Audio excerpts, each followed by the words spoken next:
எல்லாருக்குமே வணக்கங்க. நம்ம இன்னைக்கு சென்னை புழலில் அமைஞ்சிருக்க திருமூலநாதர் திருக்கோவிலுக்கு வந்திருக்கோம்.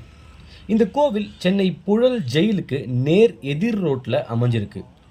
புழல் சிக்னல்லேருந்து 100 மீட்டர் தொலைவில் தான் இருக்குது இந்த திருமூலநாதர் திருக்கோவில். உங்களுக்கு எக்ஸாக்ட் லொக்கேஷன் வேணும்னா கூகுள் மேப் லொக்கேஷனை நான் டிஸ்கிரிப்ஷனில் கொடுத்துருக்கேன், அதை யூஸ் பண்ணிக்கோங்க.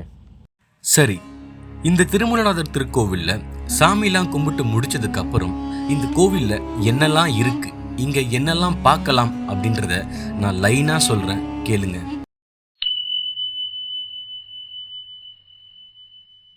இந்த கோவில் கிபி 7ஆம் நூற்றாண்டுல, அதாவது 1300 வருஷத்துக்கு முன்னாடி பல்லவ மன்னர்களால் கட்டப்பட்டது.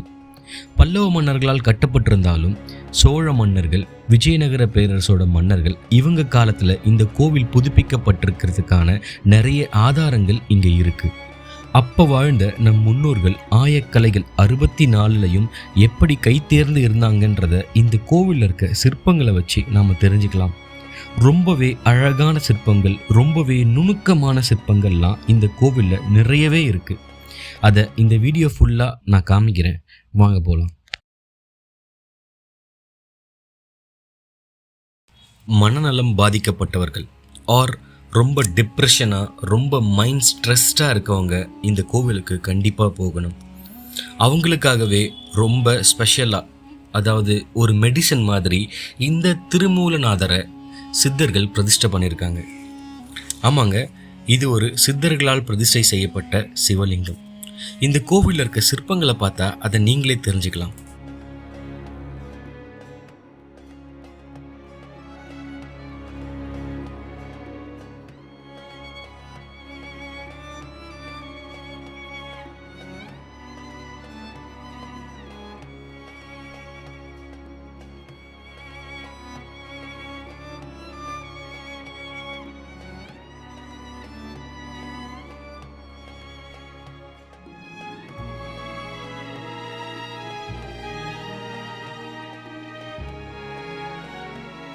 பாருங்க, எவ்வளோ சித்தர்களோட சிற்பங்களை இங்க நம் முன்னோர்கள் நமக்காக கொடுத்துட்டு போயிருக்காங்க.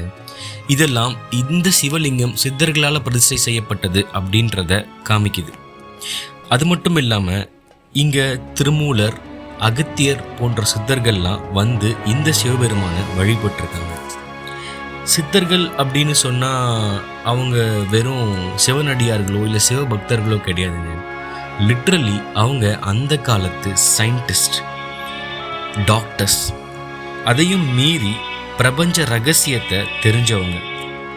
ஸோ அவங்க ஒரு சிவலிங்கத்தை பிரதிஷ்டை செய்கிறாங்க அப்படின்னா அதில் வெறும் ஆன்மீகம் மட்டுமே இருக்காது, அதையும் தாண்டி அறிவியல் ரொம்பவே அதிகமாக இருக்கும். ஸோ ரொம்ப டெப்ரெஷனாக, மைண்ட் ஸ்ட்ரெஸ்டாக இருக்கவங்க கண்டிப்பாக இந்த கோவிலுக்கு போயிட்டு வாங்க. அங்கே உள்ளே போயிட்டு வெளியே வந்ததும் உள்ளே ஃபீல் பண்ண ஒரு அமைதியை கமெண்ட் பாக்ஸில் சொல்லுங்கள். இந்த கோவில் பல்லவர்களால் கட்டப்பட்டது. சோழ மன்னர்கள், விஜயநகர பேரரசு காலத்தில் புதுப்பிக்கப்பட்டிருக்கலாம் அப்படின்னு நான் சொன்னல.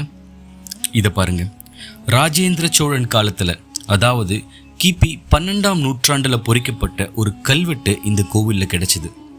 அதன்படி இப்போ இருக்க புழல் அப்படின்ற இந்த இடத்தோட பெயர் 12ஆம் நூற்றாண்டில் புழல் கோட்டத்து ராஜசுந்தரி நல்லூர் அப்படின்னு இருந்திருக்கு.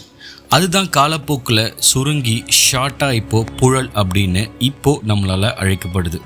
இங்கே ஏராளமான கல்வெட்டுகள் இருக்குது, ஆனால் எதையும் படிக்க முடியல. தொல்லியல் துறை அதை ஏற்கனவே படி எடுத்திருந்தா ரொம்ப நல்லது. அப்படி இல்லைன்னா இனிமேலாவது அதை எல்லாத்தையும் டாக்குமெண்ட் பண்ணணும்.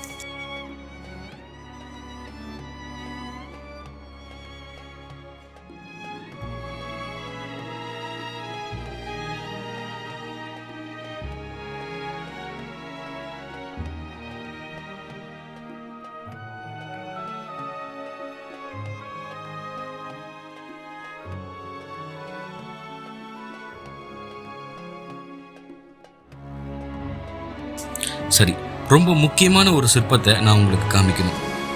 இங்கே பாருங்க, இவரை பார்த்தா உங்களுக்கு யார மாதிரி தெரியுது? இவர் போட்டிருக்க ட்ரெஸ், இவர் போட்டிருக்க ஜுவல்ஸ், இதெல்லாம் பார்த்தா உங்களுக்கு எப்படி தெரியுது? காலில் கையில் கழுத்தில் எவ்வளோ ஜுவல்ஸ் போட்டிருக்காரு பாருங்க. இதெல்லாம் வச்சு பார்க்கும்போது கண்டிப்பாக இவர் ஒரு ராஜாவாக தான் இருக்கணும். அப்போ இவர் தானே இந்த கோவிலை கட்டின பல்லவ மன்னராக இருக்கணும்.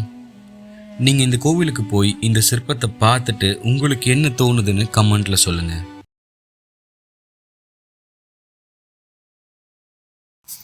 அடுத்து ரொம்ப அரிதான ஒரு சிற்பத்தை நான் உங்களுக்கு காமிக்க போகிறேன். முருகனை எவ்வளவோ கோவிலில் எவ்வளவோ வடிவத்தில் நம்ம பார்த்துருப்போம். ஆனால் இப்போ நான் காமிக்க போகிற ஒரு சிற்பத்தை பாருங்கள். இந்த மாதிரி முருகனை நீங்கள் வேறு எங்கேயாவது பார்த்துருக்கீங்களா அப்படின்னு சொல்லுங்கள். கண்டிப்பாக பார்த்துருக்க முடியாதுன்னு நினைக்கிறேன். ஏன்னா நானும் எந்த கோவில்லையும் இந்த மாதிரி ஒரு முருகன் சிற்பத்தை பார்த்ததே இல்லை. இங்கே பாருங்கள், இவர் தான் பல்லவர் காலத்து ஆதி முருகன். 1300 வருஷத்துக்கு முன்னாடி நம் முன்னோர்கள் முருகனை எப்படி வழிபட்டிருக்காங்கன்னு பாருங்கள்.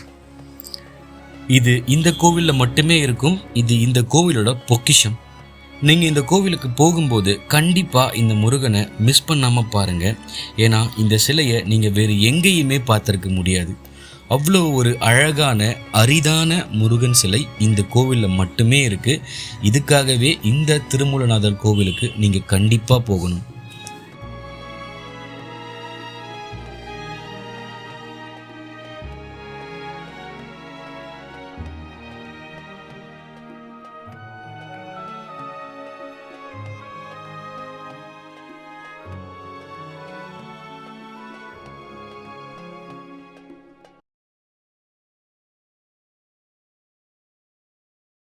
இந்த கோவிலோட ரொம்பவே முக்கியமான சிறப்பம்சம், இந்த கோவிலில் ஒரு மிகப்பெரிய சுரங்கப்பாதை இருக்குது. பொதுவாக சுரங்கப்பாதை அமைக்கிறது அப்படின்றது ஒரு சாதாரண விஷயம் இல்லைங்க, ரொம்பவே கஷ்டமான விஷயம். இப்போ நம்ம கிட்ட இருக்க டெக்னாலஜியை வச்சே இந்த சுரங்கப்பாதையை அமைக்கிறதுக்கு ரொம்பவே கஷ்டப்படுறோம். ஆனால் அந்த காலத்தில் 1300 வருஷத்துக்கு முன்னாடி சுரங்கப்பாதை அமைச்சிருக்காங்க அப்படின்னா அதற்கான முக்கியத்துவம் ரொம்பவே அதிகமாக இருந்திருக்கும். பொதுவாக சுரங்கப்பாதைகள் எதுக்காக அமைப்பாங்க? ஒரு பொக்கிஷத்தை பாதுகாக்கிறதுக்காக, இல்லைனா ஒரு எமர்ஜென்சி எக்ஸிட், அதாவது மன்னர் அவசர காலத்தில் வெளியேறதுக்கான ஒரு பாதையாக இருந்திருக்கலாம், இல்லைனா ரகசிய சந்திப்புகள் ஏதாவது உள்ள நிகழ்ந்திருக்கலாம். ஏதோ ஒரு காரணத்துக்காக சுரங்கப்பாதைகள் அமைச்சிருப்பாங்க.